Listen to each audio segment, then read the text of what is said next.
Detective Carter, reporting. I've done some digging into the deaths of Josh Martinson, Jacob Strever, and Mark Anderson. Starting with Jacob Strever, I went to the scene of the crime to investigate. I'll show photos I took while I speak. Starting off with the point of entry, it is widely believed that Entity 113J has entered Jacob's home through his front door. It was reported to be unlocked when authorities arrived. Next is the basement. From the footage recovered from Jacob's camcorder, we hear the obedience coming from Jacob's basement. Okay? He alerts it of his presence, and 113J gives chase.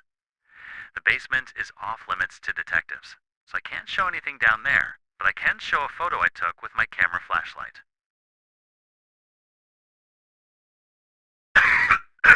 Sorry, my apologies.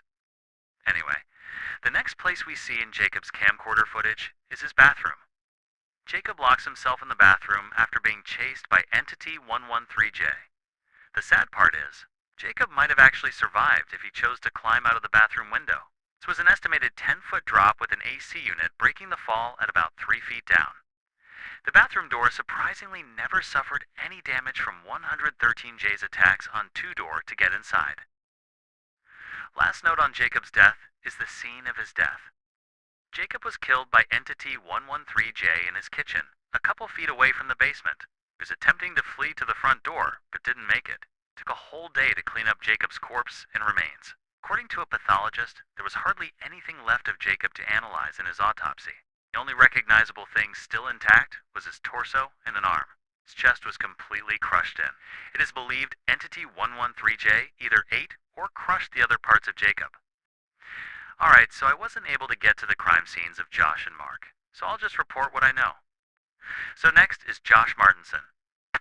Josh was a good friend of Jacob and was the last person Jacob had called before his death. Oh, Josh also recorded before his death, so we are informed a little bit on what happened.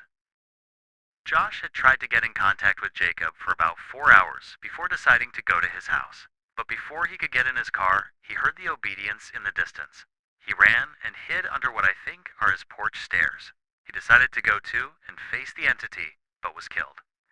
Now the details on Josh's body are a bit murky, so I'll just go off of what the same pathologist who reported on Jacob said. According to him, Josh was found with his face torn from his body. His arms and legs were stretched out 6 feet and were ripped up with tendons showing and a bone poking out of the left leg. Thus his torso was ripped apart with only a little bit left.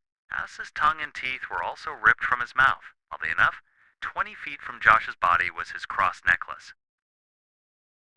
So I've just received word that I'm not allowed to report on Mark Anderson at all. So I guess that means that my report is over. Very well then, this has been Detective Carter.